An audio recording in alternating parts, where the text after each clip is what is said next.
जय हिंद दोस्तों। बांग्लादेश का जमात का सीनियर लीडर ने ममता बनर्जी को एक समर्थन दिया और ऑफर दिया कि आप दिल्ली से विद्रोह कर लीजिए, बांग्लादेश के साथ मिलके वेस्ट बंगाल को एक अलग देश बना दीजिए और बांग्लादेश के 17 करोड़ पॉपुलेशन जो है वो ममता बनर्जी को सपोर्ट करेंगी इस इनिशिएटिव के अंदर।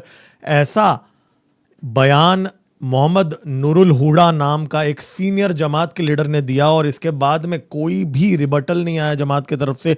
मतलब ये ऑफिशियल स्टांस है जमात जो बांग्लादेश के बॉर्डर एरियाज में जो रूल करती है बांग्लादेश के अंदर। देखिए, ये जो स्टेटमेंट है इससे कुछ फर्क नहीं पड़ने वाला ग्राउंड रियलिटी के अंदर, लेकिन यहाँ पे इनका इरादा जो है बहुत क्लियरली यहाँ पे दिख रहा है। और ये उस टाइम पे होता है जब पाकिस्तान का एक डेलीगेशन बांग्लादेश लैंड हो रहा है। पाकिस्तान का जो इंटीरियर मिनिस्टर है मोहसिन नकवी, वो ऑलमोस्ट माना जा रहा है एक पूरे डेलीगेशन के साथ आ रहा है। उसके अंदर अब ये एक और एलिगेशन लगी है। एक बांग्लादेश के जर्नलिस्ट ने एक एलिगेशन लगाया कि पाकिस्तान के आईएसआई के लोग लैंड हो रहे हैं इस टाइम पे जब वेस्ट बंगाल के अंदर नए चीफ मिनिस्टर शपथ लेने वाले हैं 9 तारीख को। और ये जो डेलीगेशन पाकिस्तान का लैंड हो रहा है ये लश्कर तैयबा के साथ मिलके यहाँ पे शपथ ग्रहण के टाइम पे कुछ करने का इनका प्लान है। तो ये सारी डिटेल्स हम इस वीडियो में डिस्कस करेंगे कि यहाँ पे चल क्या रहा है। दोस्तों, लाइक का बटन दबा दीजिए, बेल आइकन दबा दीजिए, सब्सक्राइब का बटन दबा दीजिए, आपको अपडेट्स आते रहेंगे। देखिए, यहाँ पे ये जो जमात का लीडर है इसने अब दिल्ली के साथ विद्रोह करने के लिए इस टाइम पे कहा जब ऑलरेडी वेस्ट बंगाल के पूर्व चीफ मिनिस्टर ने रिजाइन करने से मना कर दिया। और वेस्टर्न मीडिया जैसे गार्डियन जैसे वेस्टर्न मीडिया के अंदर ये ऐसे रिपोर्ट्स पब्लिश हो रहे हैं कि जी कॉन्स्पिरेसी होगी है उनके साथ। तो एक नैरेटिव फैलाया जा रहा है इंटरनेशनल मीडिया में कि बहुत बड़ा यहाँ पे नाइंसाफ़ी हुआ है। और ममता बनर्जी ने तो ये भी अभी भी इनफैक्ट आज भी बयान दिया है कि वो रिज़ाइन नहीं करेंगे, प्रेसिडेंट रूल लगाना है तो लगा लीजिए। तो एक नैरेटिव बनाया जा रहा है इस समय ग्लोबली और मीडिया के अंदर कि जी यहाँ पे अन्याय हुआ है। और उस टाइम पे यहाँ पे जमात का लीडर ऐसी बातें करता है कि एक सेपरेट देश, सेपरेटिस्ट बातें करता है यहाँ पे। देखिए, यहाँ पे लार्जर पिक्चर में देखेंगे, कल ही के दिन हमने बात किया था कि जो बांग्लादेश के फॉरेन मिनिस्टर ने भी भारत को गीदड़ बपकी दी कि अगर इलीगल घुसपैठियों को भारत की तरफ से पुश किया जाएगा बांग्लादेश की तरफ तो वो बांग्लादेश एक्शन लेगा। जी हाँ, इतनी हिम्मत उनके अंदर आजकल आ चुकी है। तो उसने भी ये बात कहीं कहा था और इनफैक्ट ये स्टेटमेंट देने के बाद तुरंत वो जाके बैठ गया चाइना की गोदी में। जी हाँ, वैंग ही के साथ उसने मीटिंग किया। अभी इनफैक्ट चाइना के अंदर है बांग्लादेश का फॉरेन मिनिस्टर इस टाइम पे।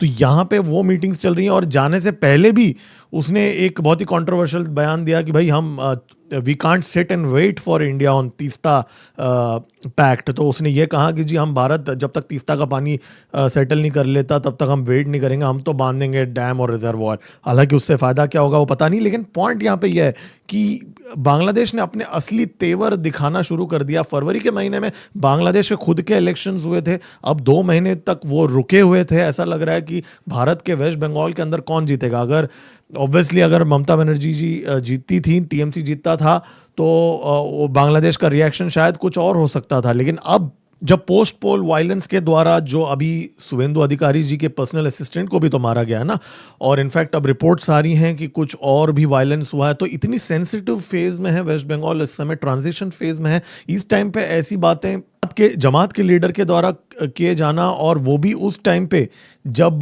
जमात के खुद के जो बॉर्डर एरियाज में सीट्स जमात जीत चुका है बांग्लादेश के अंदर। तो यहाँ पे जो पाकिस्तान वाला एंगल है उस पे भी हमें नज़र रखना पड़ेगा। अभी ये जो सलाउद्दीन शोएब चौधरी जो बांग्लादेश के बहुत ही सीनियर जर्नलिस्ट माने जाते हैं, उन्होंने अभी एक सेंसेशनल खुलासा किया कि ये जो मोहसिन नकवी जो है इंटीरियर मिनिस्टर पाकिस्तान का, वो लैंड हो रहा है और उसके साथ पाकिस्तान के आईएसआई के लोग हैं उस डेलीगेशन के अंदर। और वो कम से कम 5 लश्कर तैयबा लिंक्ड एक्सपर्ट्स हैं, एक्सप्लोजिव एक्सपर्ट्स हैं जो इस फ्लाइट के अंदर लैंड हो रहे हैं। विमान बांग्लादेश एयरलाइंस के फ्लाइट में BG342 फ्लाइट के अंदर। और ये फ्लाइट कल लैंड और 8 तारीख को लैंड होगा। और मोहसिन नकवी के साथ ये लोग आ रहे हैं और ये लोग बेनापोल में जाएंगे, बॉर्डर के पास जेसोर डिस्ट्रिक्ट में, जो भारत के बॉर्डर का एकदम सेंसिटिव एरिया है। और वहां से घुसपैठ करने की कोशिश करेंगे और जब शपथ ग्रहण होगा 9 तारीख को तो वहां पे ये कुछ प्लान करेंगे। देखिए, ये बहुत ही सीरियस डेवलपमेंट डेवलपमेंट है। एक सीनियर जर्नलिस्ट का ये पब्लिश करना, वो भी खुलेआम ये पब्लिश करना, ये दिखाता है कि सिचुएशन जो है वो काफ़ी गंभीर है। और अभी कुछ ही दिन पहले हमने डिस्कस किया था इस चैनल के अंदर, बांग्लादेश एयरफोर्स के अंदर टीटीपी के लोग पकड़े गए थे। अब हालांकि हमने डिस्कस किया था कि वो टीटीपी के नहीं थे, वो पाकिस्तान का आईएसआई बैक्ड ही लोग थे। तो ये वो भी एक बस्ट हुआ। पाकिस्तान बांग्लादेश एयरफोर्स की तरफ से एक टेरर अटैक भारत के अंदर कराने का उनका प्लान था, वो उनका बस्ट हो गया। और फिर उसके बाद में बांग्लादेश आर्मी के अंदर पाकिस्तान के जो इन्फ्लुएंसर्स को पकड़ा जाता है। अजित डोवल जी मिले थे बांग्लादेश के इंटेलिजेंस चीफ के साथ दिल्ली के अंदर। इनफैक्ट जयशंकर जी भी बांग्लादेश के फॉरेन मिनिस्टर से मिले। उस टाइम पे ऐसा माना जा रहा था कि बांग्लादेश एयरफोर्स में जो बस्ट हुआ पाकिस्तानी बैक्ड टेररिस्ट का, वो हमारे इंटेल से हुआ। लेकिन क्या यहाँ पे बांग्लादेश की साठ गांठ है पाकिस्तान के साथ? क्या डबल गेम खेल रहा है?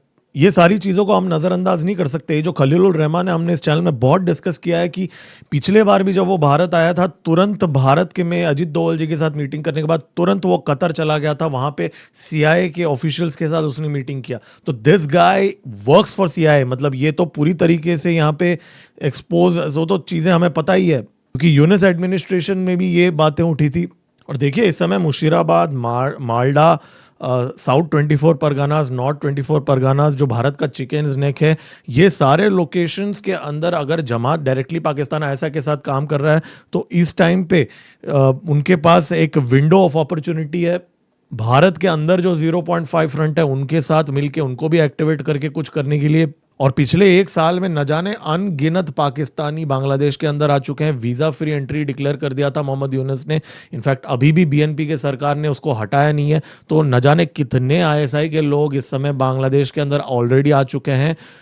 और इन सब के बीच में रिपोर्ट्स आती हैं कि जी विक्रम मिस्री जी बांग्लादेश जा रहे हैं अभी अगले हफ्ते, और 40 लेवल पे बायलैटरल रिलेशंस इंप्रूव करने की कोशिश की जाएगी, 40 बायलैटरल मैकेनिज्म्स। तो एक तरफ हम डीजल दे रहे हैं, प्याज, चावल, ये सारी चीज़ें दे रहे हैं, और दूसरे तरफ यहाँ पे डबल गेम खेलने की यहाँ पे बातें कर रहे हैं। तो यहाँ पे क्या भारत को बांग्लादेश के साथ अपने रिश्ते जो हैं ये थोड़ा रिकैलिब्रेट करने की ज़रूरत है, क्योंकि जैसे ही इलेक्शन का डिक्लेयर हो गया, बांग्लादेश ने यहाँ पे अपना जो असली रूप बीएनपी ने दिखाना शुरू कर दिया ऑलरेडी। तो वो लोग कहीं ना कहीं ये इलेक्शन के रिजल्ट्स के लिए रुके थे। अब उनको ये क्लैरिटी आ चुकी है कि जो सरकार वेस्ट बंगाल में आएगी वो जमात के साथ तालमेल नहीं करेगी या कोऑपरेट नहीं करेगी। बॉर्डर भी सील तो करेंगे ही, लेकिन बांग्लादेश के जो घुसपैठ है बांग्लादेश के भारत के अंदर, उन सबको लात मार के निकाला जाएगा। हेमंत बिस्वा शर्मा जी ने भी ये बात कहा, अमित शाह जी ने भी ये बात कहा। अब देखिए पॉलिटिशियंस बयानबाजी तो करते हैं, लेकिन इसमें कोई दो राय नहीं, आपको कोई संकेत नहीं होना चाहिए आपके मन में कि होगा तो ज़रूर। अब किस लेवल पे होगा वो हम देखेंगे। देखिए बात यहाँ पे ये है कि सुप्रीम कोर्ट तक ये मामला जाए, इससे कुछ फर्क नहीं पड़ता। इलेक्शन तो हो चुका है, वर्डिक्ट पब्लिक ने दे दिया है, लेकिन इस रीजन को डिस्टेबलाइज किया जाए, इतनी तो क्षमता यहाँ के बहुत सारे पॉलिटिशियंस रखते हैं। और इसका फायदा भारत विरोधी तत्व जो बांग्लादेश के अंदर है वो उठाने की कोशिश करेंगे। खास करके जमात के लोग, जो पाकिस्तान के ये जो सारे जो हैं जमात के लोग, ये तो रजाकार वाले ही है ना। तो ये सारे लोग इलेक्शन में सीट्स जीत के बैठे हुए हैं बॉर्डर एरियाज के अंदर। ये लोग, इसमें कोई दो राहें नहीं, आपके मन में कोई शंका नहीं होनी चाहिए कि पाकिस्तान के साथ काम करेंगे। अब वो कितना कर पाएंगे वो अलग बात है। हमारे फोर्सेस भी हैं, हमारी भी एजेंसीज काम कर रही हैं। और देखिए हमारे जो फोर्सेस हैं, हमने भी 4 नए गैरिसन्स ऐसे ही थोड़ी बनाए हैं।